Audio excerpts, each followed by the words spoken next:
కొత్త సంవత్సరం సాయంత్రం అందరూ అక్కడ ఇక్కడ తిరుగుతూ సంబరాలు జరుపుకోవడానికి ప్రయత్నిస్తున్నారు.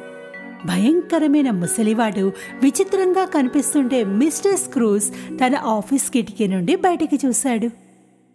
ఏమిటి పిచ్చితనం! ఇంత చలిలో వీళ్ళంతా ఎలా బయటికి తిరుగుతున్నారు? నాకు ఈ కొత్త సంవత్సరం అంటేనే చిరాకు. మిస్టర్ స్క్రూజ్ తన కుర్చీలో కూర్చుని ఎవరి నుండి తనకు డబ్బు దొరుకుతుందో అలాంటి వారందరినీ గమనిస్తున్నాడు.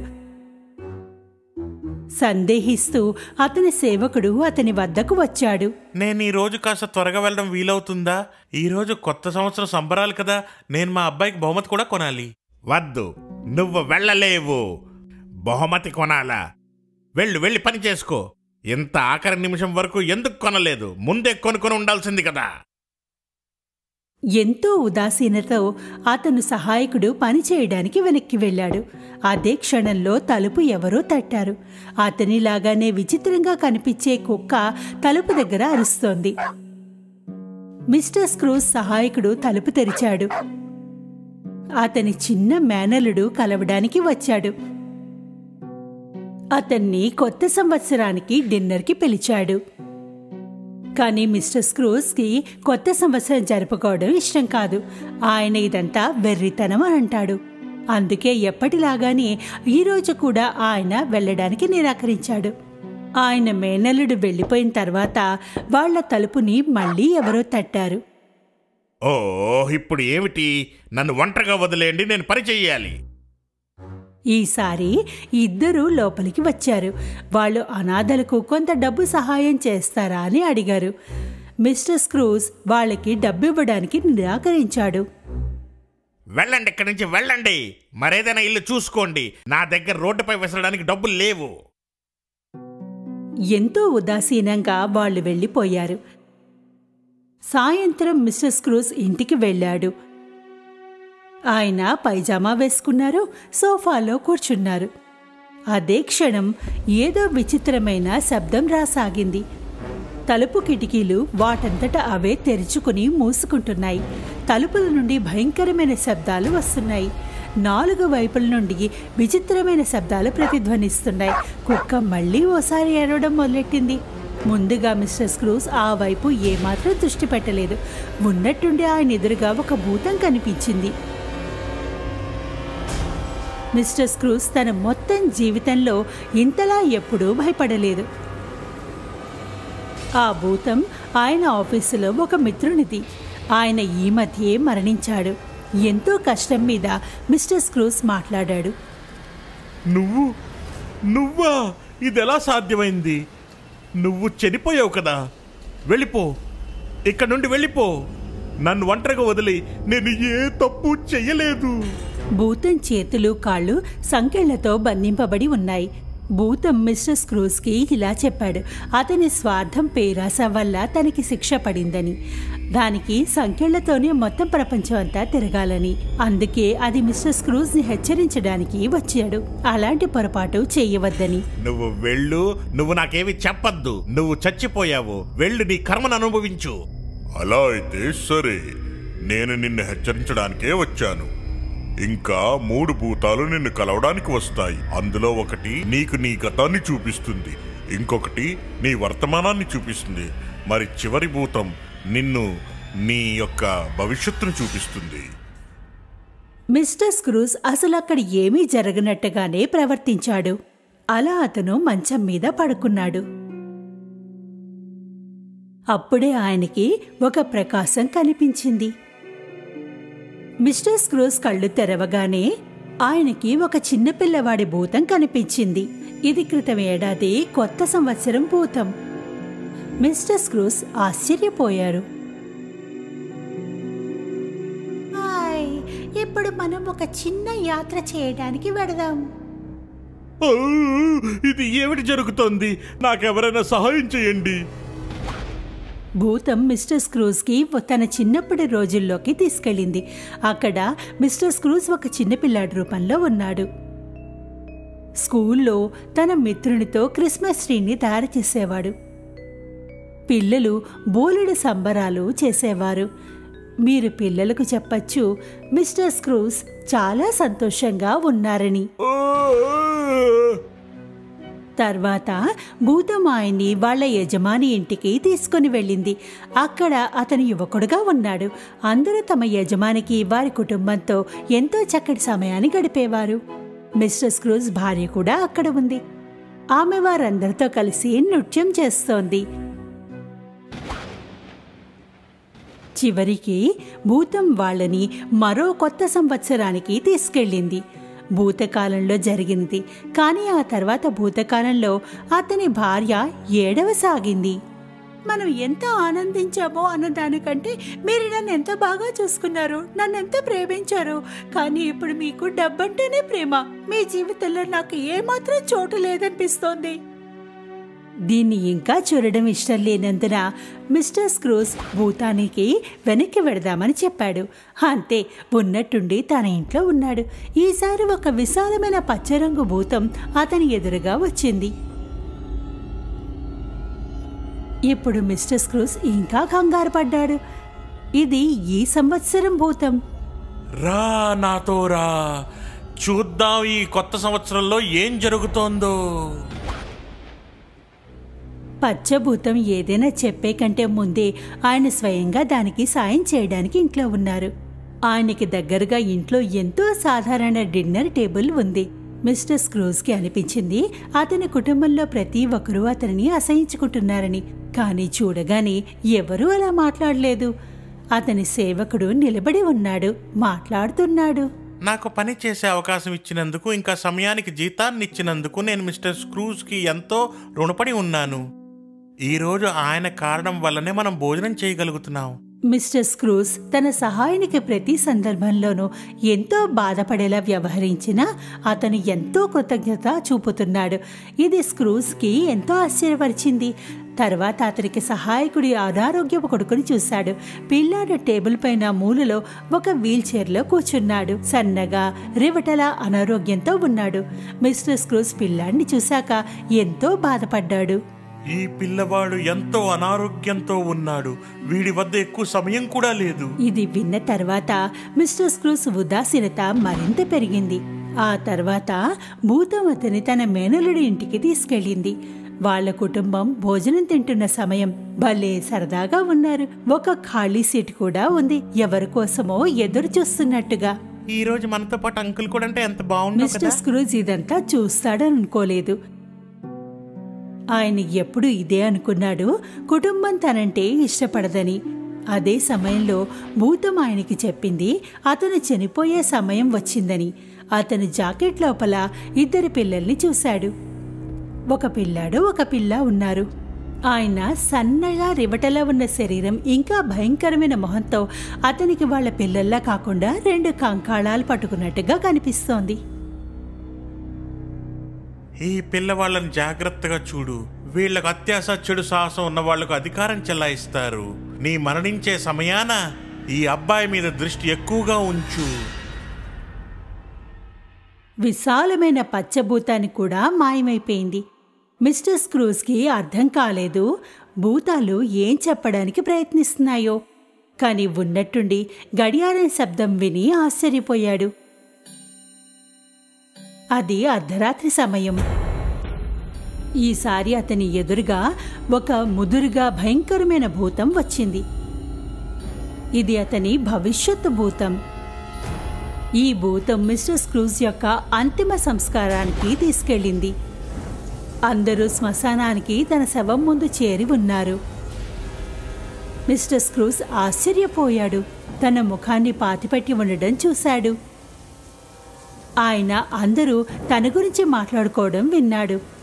అంత త్వరగా ముక్తి ఎలా దొరికింది అని అందరూ మాట్లాడుకుంటున్నారు. మిస్టర్ స్క్రూస్ ఎన్నో ఏళ్లుగా తను ఒక ఉన్నత వ్యక్తిగా మారిపోయాడన్న విషయాన్ని గుర్తించాడు. అతన్ని ఎవరూ ఇష్టపడేవారు కాదు. ఎవరు ఆయనకు డబ్బు ఇవ్వాలో వాళ్ళు ఆయన చనిపోతే సంతోషిస్తున్నారు. వాళ్ల సహాయకుని పిల్లాడి సమాధిని చూశాడు. ఆయన అనారోగ్యపు బిడ్డ సమాధి వద్ద పూలతో అలంకరించాడు. ఆయన ఇప్పుడు చూడలేకపోతున్నాడు. వాళ్ళు భూతాన్ని వెనక్కి తీసుకురావడానికి వెళ్లారు. ప్లీజ్ నన్ను వెనక్కి తీసుకుని వెళ్ళు. ఇప్పుడు నాకు అర్థమైంది. నేను నా జీవిత విధానాన్ని మార్చుకుంటాను. నేను కఠోరంగా విచిత్రమైన వ్యక్తిగా ఉండను. నీకు మాటిస్తున్నాను. ఉన్నట్టుండి ఇంటిలో ఉన్నాడు. అదృష్టం కొద్దీ ఇంకా 12 కాలేదు. ఆయన కుక్కలు అరవసాగాయి. మిస్టర్ స్క్రూజ్ గమనించాడు ఆ రోజు ఇంకా పూర్తవ్వలేదని. ఇంకా ఇప్పటికీ కొన్ని మారడానికి సమయం ఉంది. ఎంతో సంతోషంగా రోడ్డు మీదకి పరిగెత్తాడు. అందరికంటే ముందుగా కసాయివాని వద్దకు వెళ్లాడు. అక్కడ పెద్ద కోడిని కొన్నాడు. తన సహాయకుని ఇంటికి తీసుకెళ్లమని చెప్పాడు. మళ్లీ అతను ఒక బొమ్మ కొన్నాడు. దాన్ని ఇంకో సహాయకుని ఇంటికి తీసుకెళ్లమన్నాడు. తర్వాత పరిగెత్తి తన ఇంటికి చేరుకున్నాడు. అక్కడ రాత్రంతా భోజనం చేయడంలో పాల్గొన్నాడు. ఈ పార్టీకే మేనలుడు ఆహ్వానించాడు. ఆ రాత్రి అందరూ కలిసి కొత్త సంవత్సరాన్ని స్వాగతం పలికారు. ఆ తర్వాత వారు నిశ్చింతగా తన సహాయకుని బిడ్డకి చికిత్స లభించేలా చేశాడు. దాంతోపాటే ఆయన తన సొంత బిడ్డలా చూసుకున్నాడు. అతను పేదలకు సహాయం చేశాడు. వాళ్ళతో కలిసి మంచి వ్యక్తిగా నిలిచాడు. అందరితో ప్రేమగా వ్యవహరించేవాడు. ఎప్పుడూ స్వార్థపరునిగా, నియమం లేనివానిగా ఉండలేదు. అలా ఎన్నటికీ ఉండరు కూడా.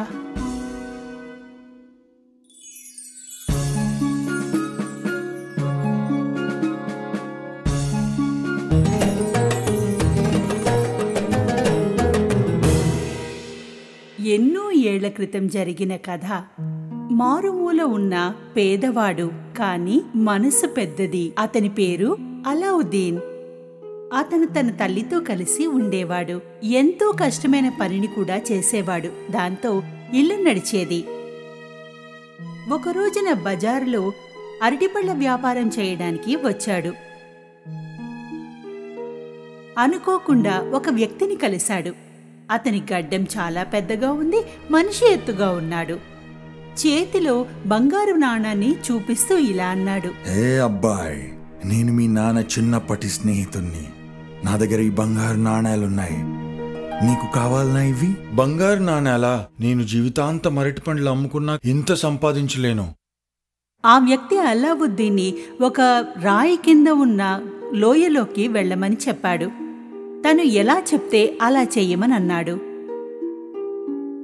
అలావుద్దీన్కి ఈ పని చాలా సులువుగా అనిపించింది.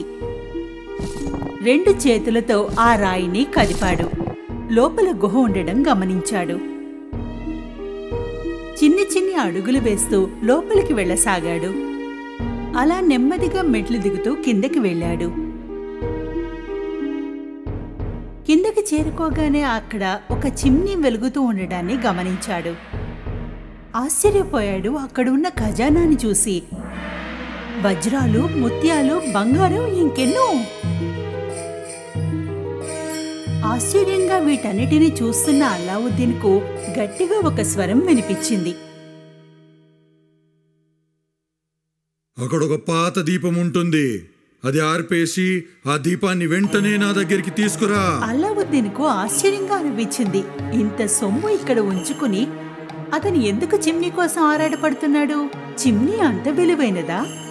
అలావుద్దీన్కు భయమేసింది. అలావుద్దీన్ చిమ్నీని తీసుకుని మెట్లపైకి ఎక్కసాగాడు. అంతలోనే ఆ వ్యక్తి అరవసాగాడు. తొందరగా వచ్చి దీపాన్నిచ్చేయ్. అలావుద్దీన్కు విషయమేమిటో అర్థం కాలేదు. మొదలు నేను బయటకొస్తా. నీవు ఆ దీపాన్ని ఇవ్వకపోతే నిన్ను ఈ లోయలోనే మూసేస్తా. అప్పుడు అలావుద్దీన్కి అర్థమైంది అతని ఉద్దేశం సరిగా లేదని. లేదు, మొదలు నేను బయటకు రావాలి. అరే పిచ్చోడా, ఇక నీ సంగతి చెప్తా. అయ్యో ఆగు, నన్ను మూయకు. ఆ వ్యక్తి రాయిని గుహకు అడ్డంగా పెట్టి మూసేశాడు. అయితే అతని ఉంగరం జారి పడిపోయింది. అది అలావుద్దీన్ కాళ్ల వద్దకొచ్చి పడింది.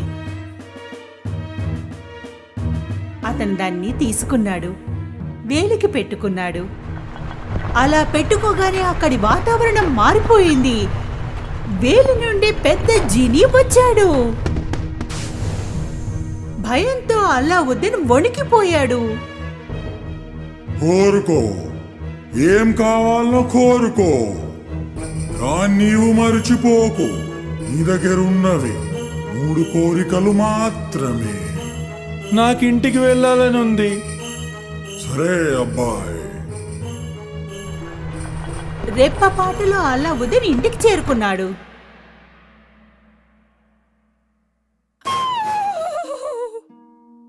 అల్లావుద్దీన్ని చూసి తల్లి గట్టిగా అరిచింది. అల్లావుద్దీన్ మొత్తం కథని తన తల్లికి వివరించాడు. అక్కడ వ్యక్తి, గుహ, ఆ ఖజానా, ఈ చిమ్నీ గురించి చెప్పాడు. అల్లావుద్దీన్ చిమ్నీ పైన ఉన్న దుమ్ముని దులపసాగాడు.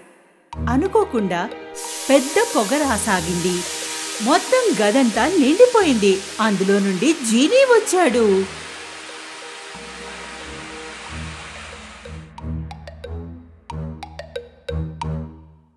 భలా భలా, 100 సంవత్సరాల నుండి ఈ దీపంలోనే ఉన్నాను. నీవు నన్ను బయటకు తీశావు.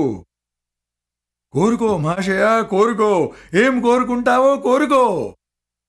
ఈ కొత్త చిక్కి ఏమిటబ్బా అని ఆశ్చర్యంతో ఉండిపోయారు. అల్లావుద్దీన్ చూస్తుండిపోయాడు. జీనీ మళ్ళీ చెప్పాడు, కోరుకో అబ్బాయ్, ఏం కావాలనో కోరుకో. సరే మరి, మా కోసం మంచి భోజనం మరియు పేయ పదార్థాలు తెచ్చిపెట్టు. ఉన్నట్టుండి అక్కడ పెద్ద టేబుల్ వచ్చింది.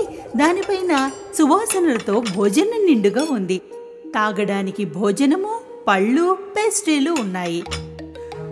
అప్పటి నుండి అల్లావుద్దీన్ వాళ్ళమ్మ ఏది కోరితే అది జీనీ తీసుకుని రాసాగాడు. వాళ్ళెంతో సంతోషంగా విలాసవంతంగా ఉండసాగారు. అలా కొంతకాలం గడిచింది.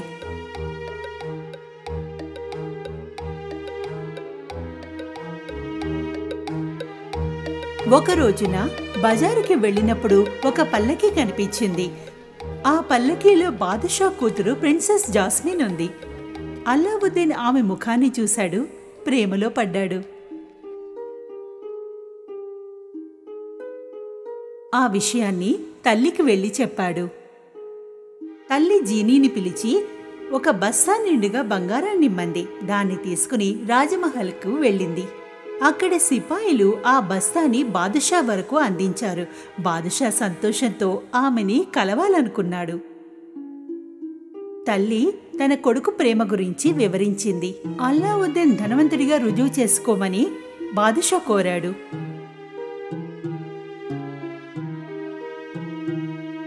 మీ అబ్బాయికి నా అల్లుడు కావాలనుకుంటే అతనికి చెప్పు. 40 సేవకుల చేతుల్లో 40 వజ్ర వైడూర్యాల బంగారముతో నిండి ఉన్న పెట్టెలు 40 రక్షక భటుల రక్షణలో పంపించమని చెప్పు. ఇది విన్న అల్లావుద్దీన్ తల్లి ఉదాసీనంగా ఇంటిని చేరుకుంది. ఇవన్నీ జీనీ వల్ల సాధ్యం కాదని అనుకుంది. అల్లావుద్దీన్ చిమ్నీ నుండి జీనీని మళ్లీ పిలిచాడు. జీనీ వచ్చింది. సరే, ఏం కోరుతారో కోరండి మహాశయ. అల్లావుద్దీన్ బాదుషా చెప్పిన కోరికల్ని చెప్పాడు. జీనీ 3 సార్లు చప్పట్లు కొట్టింది. అప్పటికప్పుడు ఖజానాను తీసుకుని వస్తున్న 40 మంది నౌకర్లు, 40 మంది సిపాయిలు ఎదురుగా నిలిచారు. బాదుషా అడిగినవన్నీ తిరిగి తెచ్చినందుకు సంతోషించాడు. బాదుషా అనుకున్నాడు, ఇతని వద్ద ఇంకెంత డబ్బుందో అని. నా కూతురు ఒక రాజభవనంలో ఉండాలని నా కోరిక. అది ఇవ్వగలిగితే మాత్రమే పెళ్లి గురించి ఆలోచించు. అల్లావుద్దీన్ బాదుషా చెప్పిన కోరికల్ని జీనీకి చెప్పాడు. జీనీ మళ్ళీ 3 సార్లు చప్పట్లు కొట్టింది. అప్పుడు అల్లావుద్దీన్ తన కళ్ళని నమ్మలేకపోయాడు. ఒక పెద్ద విలాసవంతమైన మహల్ ఎదురుగా కనిపించింది. అల్లావుద్దీన్ నమ్మలేకపోతున్నాడు. బాదుషా అనుకున్నాడు అల్లావుద్దీన్ కంటే ధనవంతుడు మరెక్కడా ఉండడని. వాళ్ల వివాహాన్ని హుందాగా జరిపించాడు. 3 రోజుల పాటు సంబరాలు జరిగాయి. అల్లావుద్దీన్ యొక్క అదృష్టము అతని ధనవంతుడు అవ్వడము అందరికీ తెలిసింది. అయితే అల్లావుద్దీన్ వాళ్ళమ్మ జాస్మిన్కి జీనీ గురించి ఏమీ చెప్పలేదు. ఒక రోజున అల్లావుద్దీన్ మహల్ వద్దకు ఒక వ్యక్తి వచ్చాడు. వినండి, వినండి, నేను అన్ని పాత దీపాలు తీసుకొని కొత్త దీపాలు ఇస్తాను. ప్రతి పాత దీపం తీసుకుంటాను. జాస్మిన్ ఈ మాటల్ని వింది. తను అనుకుంది పాత చిమ్నీని ఇచ్చి బదులుగా కొత్త చిమ్నీని తీసుకుంటే అల్లావుద్దీన్ ఎంతో సంతోషిస్తాడని అనుకుంది. ఆమె ఆ పాత చిమ్నీని ఇచ్చి కొత్త చిమ్నీని తీసుకుంది. ఆ వ్యక్తి మరెవరో కాదు, ప్రారంభంలో అల్లావుద్దీన్ గుహలో బంధించిన వ్యక్తి. అతని చిమ్నీని దొరకగానే జీనీని పిలిచి జాస్మిన్తో పాటు ఆ మహల్ని కూడా తనకిమ్మని కోరాడు. అల్లావుద్దీన్ సాయంత్రం తిరిగి వచ్చినప్పుడు తన మహల్ అక్కడ కనిపించలేదు. జరగకూడదేదో జరిగిందని తెలుసుకున్నాడు. అతను పాత ఇంటికి వెనక్కి వెళ్ళాడు. గుహలో దొరికిన ఉంగరాన్ని వెతికాడు. వెంటనే దాన్ని వేలికి తొడుక్కోగానే పెద్ద జీవ్ మళ్ళీ ప్రత్యక్షమయ్యాడు. కోరుకో, ఏం కావాలో కోరుకో, కాని మర్చిపోకు, మిగిలినవి 2 కోరికలు మాత్రమే. అయితే మరి నన్ను జాస్మిన్ దగ్గరికి తీసుకెళ్ళు. ఉన్నట్టుండి అతను మహల్కి చేరుకున్నాడు. ఎవరూ తన్ను చూడకుండా ఉండేలా ఒక పక్కన దాక్కున్నాడు. అతని భార్య జాస్మిన్ ఆ వ్యక్తికి సేవలు చేస్తోంది. అతని పక్కనే చిమ్నీ ఉండడం కూడా గమనించాడు. ఎవరికీ కనిపించకుండా అల్లావుద్దీన్ ఆ ఉంగరాన్ని మళ్లీ వేలికి తొడుక్కున్నాడు. పెద్ద జీవ్ మళ్లీ ప్రత్యక్షమయ్యాడు. కోరుకో, ఏం కావాలో కోరుకో, కాని మర్చిపోకు, మిగిలింది కేవలం ఒకటే కోరిక. అయితే మరి వెంటనే ఆ దుష్టుణ్ణి గాఢ నిద్రలోకి తోలేయి. క్షణాల్లో పరిగెత్తుకుని జాస్మిన్ వద్దకు చేరుకున్నాడు. ఆ వ్యక్తిని చూసి జాస్మిన్ చాలా భయంతో ఉంది. అల్లావుద్దీన్ని చూసి ఎంతో సంతోషించింది. అల్లావుద్దీన్ జాస్మిన్కు మొదట్నుంచి జరిగింది వివరించాడు. జాస్మిన్ ఆశ్చర్యంతో వింది. అల్లావుద్దీన్ మళ్లీ చిమ్నీని రుద్దగానే పెద్ద జీని బయటికి వచ్చింది.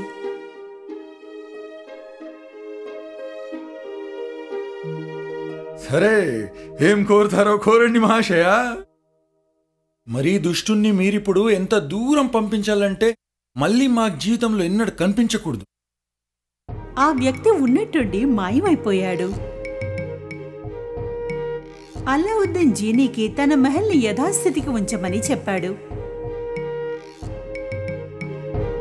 మహల్ ఆకాశంలో ఎగురుకుంటూ ముందర ఉన్న చోటికే వచ్చి చేరింది. అలా చేరగానే అల్లావుద్దీన్ వాళ్ళ అమ్మ దగ్గరికి వెళ్ళాడు. అల్లావుద్దీన్ మళ్ళీ తన తల్లి దగ్గరికి చేరుకున్నాడు. తల్లితో జాస్మిన్తో కలిసి సంతోషంగా జీవించసాగాడు.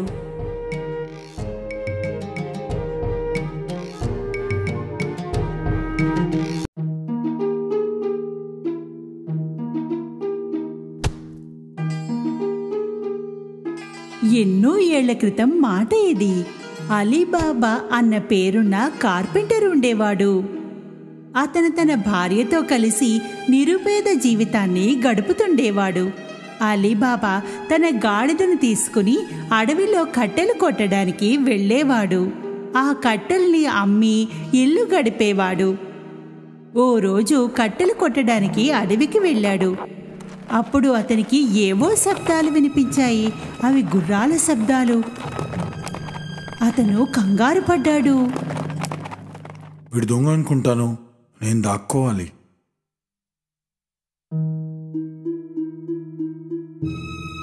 గాడిదని చెట్ల మధ్య కట్టేసి అలీబాబా చెట్టుపైకి ఎక్కేశాడు. ఆ గుంపు సరిగ్గా అదే చెట్టు కిందకి వచ్చి ఆగింది.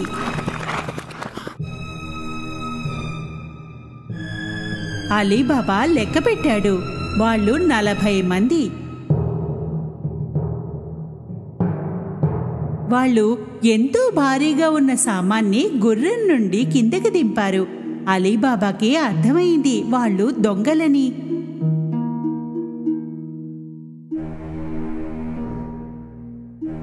ఒకడు ఓ పెద్ద రాయి వైపు నడిచాడు. గట్టిగా అరిచాడు, తెరిచేయ్ సిమ్ సిమ్. అప్పుడు ఓ వింత జరిగింది. ఆ పెద్ద రాయి తొలగిపోయింది. ఒక గేట్ లాగా. ఎదురుగా ఒక గుహ ఉంది. దొంగలందరూ ఒక్కొక్కరుగా లోపలికి వెళ్లారు, తమ భారీ సామాన్ని తీసుకుని. చివరి దొంగ కూడా లోనికి వెళ్ళగానే ఆ రాయి యథాస్థితికి వచ్చేసింది. అలీబాబాకు నమ్మకం కలగలేదు. కొద్దిసేపటి తర్వాత ఆ రాయి మళ్లీ కదిలింది. దొంగలు బయటికొచ్చారు.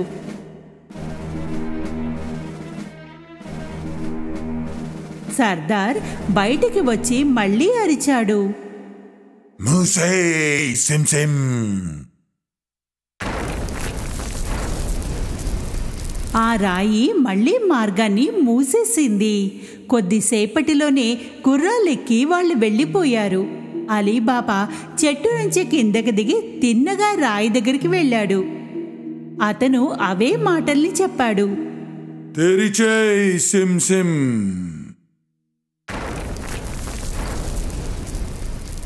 ఆ పెద్ద రాయి శబ్దం చేస్తూ తొలగిపోయింది. అలీబాబా లోపలికి వెళ్ళాడు. లోపల ఉన్నది చూశాక అతని తల తిరిగిపోయింది. బంగారు నాణాలు, వజ్రాలు, ఖజానాలు చిందరవందరగా ఉన్నాయి.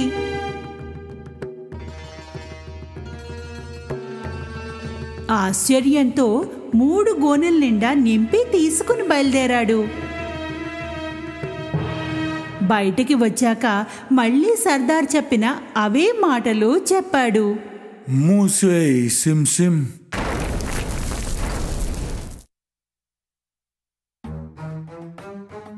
అతను మొత్తం సామాన్ని గాడిద పైన పెట్టి ఇంటికి బయలుదేరాడు. ఇంటికి వచ్చాక అతను తన భార్యకు ఆ సామాను చూపించాడు. ఆమెకు కూడా అర్థం కాలేదు. అలీబాబా వీటిని ఎక్కడి నుండి తెచ్చాడో, ఇంత బంగారం ఎక్కడ దొరికింది? అలీబాబా ఆమెకి మొత్తం కథని చెప్పాడు. ఆమె విని చాలా సంతోషించింది. సామాన్ని బయటికి తీసింది. రండి లెక్క పెడదాం, మన దగ్గర ఎన్ని నాణాలున్నాయో. లేదు, ఒక లోయ తవ్వి దాంట్లో దాచివేద్దాం. నువ్వు నాణాల్ని దాచడానికి చోటు వెతుకు. నేను మీ అన్నయ్య కాసింని అడిగి పాత్రని తెస్తాను. అలీబాబా అన్నయ్య కాసిం చాలా ధనవంతుడు, దురాశ కలవాడు. ఎప్పుడు అలీబాబాకు సాయం చెయ్యడు. అందుకని అలీబాబా అన్నాడు, నాణేల గురించి ఎవరితో చెప్పొద్దు, ఎవరితో కూడా చెప్పొద్దు. అతని భార్య కాసింని కొలవడానికి పాత్రని అడిగింది. కాసింకు అనుమానం వచ్చింది. అతను అడిగాడు, అది నీకు దేనికి కావాలి? ఏం కొలుస్తావు నీవు దాంట్లో? అలీబాబా భార్య నోటికి వచ్చిన అబద్ధం చెప్పింది. కాసింకి ఆమెపై నమ్మకం కలగలేదు. అతను కనిపించకుండా పాత్ర కింద తేనెని రాశాడు. ఆ పాత్రలోనే బంగారు నాణాల్ని కొలవసాగారు. తర్వాత మొత్తం నాణాల్ని పాతిపెట్టారు.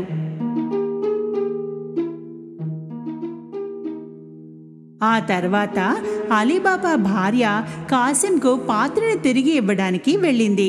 ఆమె చూడనే లేదు పాత్ర అడుగున బంగారు నాణాలు అంటుకుపోయాయని. చాలా పెద్ద తప్పు చేసింది ఆమె.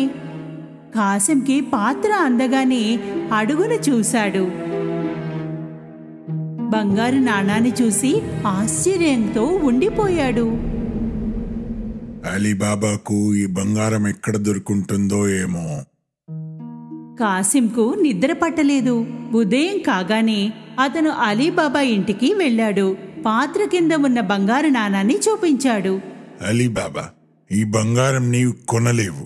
ఇంత బంగారం ఎక్కడి నుండి వచ్చింది చెప్పు నాకు.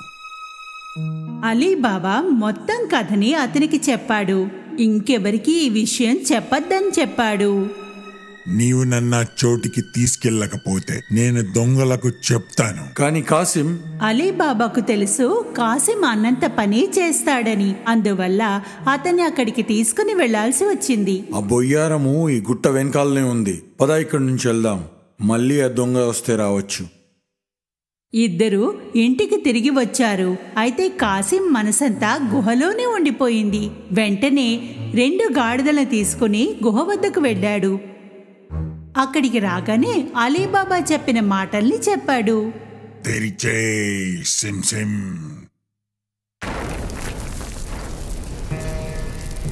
ఆ రాయి అడ్డు తొలగింది. మార్గం తెరుచుకుంది. కాసింకు నమ్మకం కలగలేదు. లోపల చూశాక ఆశ్చర్యంతో ఉండిపోయాడు. అంత బంగారాన్ని చూసి అతని ఆశ మరింత పెరిగింది. తొందరగా బంగారాన్ని సంచుల్లో నింపుకున్నాడు. సంచులు నిండగానే బయటకు వచ్చాడు. అయితే రాయి మూసుకుపోయింది. దాన్ని తెరవడానికి చెప్పవలసిన మాట కాస్త అతను మర్చిపోయాడు. నోటికి ఏది వస్తే అదే చెప్పసాగాడు.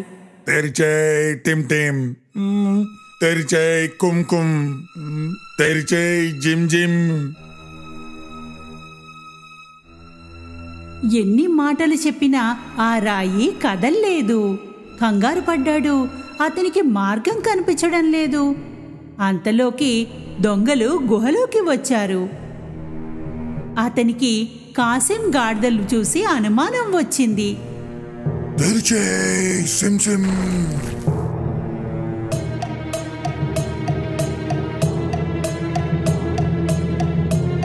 ద్వారం తెరుచుకోగానే దొంగలు కాసింని పట్టుకున్నారు.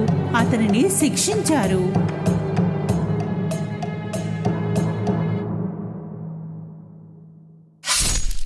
అయితే నా దగ్గర దొంగిలించే దొంగ వీడేనా? అర్ధరాత్రి అవుతున్నా కాసిం ఇంటికి రాకపోవడంతో అతని భార్య కంగారు పడింది. ఆమె అలీబాబా సాయం కోరింది. అలీబాబా కాసింని వెతకడానికి బయలుదేరాడు. గుహని చేరుకోగానే కాసిం గాడిదలు కనిపించాయి. దొంగలు కాసింని చంపేశారని తెలుసుకున్నాడు. అతను తన భార్యకు అంతా చెప్పాడు. అతను నిర్ణయించుకున్నాడు ఈ విషయాన్ని ఎవరికీ చెప్పొద్దని. కొద్ది రోజుల పాటు అలీబాబా అతని భార్య కాసిం ఇంట్లోనే ఉండసాగారు. అతను అన్ని పనులు చూసుకోసాగాడు. దాన్ని పెంచాడు. అతను కూడా ధనవంతుడయ్యాడు. అదే సమయంలో దొంగల సర్దార్కు తెలిసింది గుహలోని బంగారం రోజూ తరిగిపోతోంది అని. అతను ఒక దొంగని విషయం కనుక్కోమన్నాడు. పట్నం వెళ్ళి కనుక్కో, ఎవరైనా కొత్తగా ధనవంతులై చాలా డబ్బు ఖర్చు పెడుతున్నారా అని. ఆ దొంగ కళ్ళు అలీబాబాపై పడ్డాయి. బంగారు నాణాల్ని పట్టుకుని బజారులో తిరుగుతున్నాడు. అతని వెనకాలే వెళ్ళాడు. అలీబాబా ఇంటిలోకి వెళ్ళగానే దొంగ ఒక గుర్తు పెట్టాడు. సాయంత్రం కాసిం భార్య గుర్రాలకి నీళ్ళివ్వడానికి వెళ్ళింది. అప్పుడు ఆ గుర్తుని గమనించింది. ఆమెకి తెలిసింది ఏదో ఆపద పొంచి ఉందని. ఆమె చుట్టుపక్కల ఇళ్లకు కూడా అలాంటి గుర్తునే పెట్టింది. ఉదయం కాగానే 40 మంది దొంగలు అలీబాబా ఇంటిని వెతకడానికి వచ్చారు. అప్పుడు వాళ్ళు అందరి ఇళ్లపై ఉన్న గుర్తుని గమనించారు. ఓడిపోయి వెళ్ళిపోయారు. అయితే వాళ్ళ సర్దార్ మొండివాడు. వేషం మార్చుకుని అతని వెతకసాగాడు. నిశ్శబ్దంగా అలీబాబా ఇంటికి చేరుకున్నాడు. తలుపు తట్టాడు. అలీబాబా తెరిచాడు. చాలా దూరం నుండి వచ్చాను. నూనె అమ్ముకుంటాను నేను. ఈ ప్రాంతంలో అందరికన్నా ధనవంతులు మీరే అని తెలిసింది. నా దగ్గర మీరు నూనె కొంటారా? అలీబాబా సర్దార్ని నూనె వ్యాపారి అనుకుని రాత్రి భోజనానికి రమ్మన్నాడు. 40 నూనె డబ్బాలను తీసుకుని అతను అలీబాబా ఇంటిని చేరుకున్నాడు. అలీబాబా అతనికి సకల మర్యాదలు చేశాడు. రాత్రి అక్కడే ఉండిపోమ్మన్నాడు. సర్దార్ వెంటనే సంతోషంగా అంగీకరించాడు. వాళ్ళిద్దరూ భోజనం చేస్తుండగా కాసిం భార్య నూనె డబ్బాల్ని చూడడానికి వెళ్ళింది. ఆమెకి ఏవో శబ్దాలు వినిపించాయి. ఇప్పుడు బయటికి రమ్మంటారా? వద్దు, కొద్దిసేపు తర్వాత. ఆమెకి అర్థమైంది అవి నూనె డబ్బాలు కావని, అందులో దొంగలున్నారని. ఆమెకి అర్థమైంది వాళ్ళు ఎందుకొచ్చారన్నది. ఆమె వంటింట్లోకి వెళ్ళి చాలా నూనెని కాచింది. ప్రతి డబ్బాలో వేడి నూనె పోసింది. లోపల ఉన్న దొంగల స్థితి చెప్పక్కర్లేదు. వాళ్ళు ఏమీ చేయలేకపోయారు.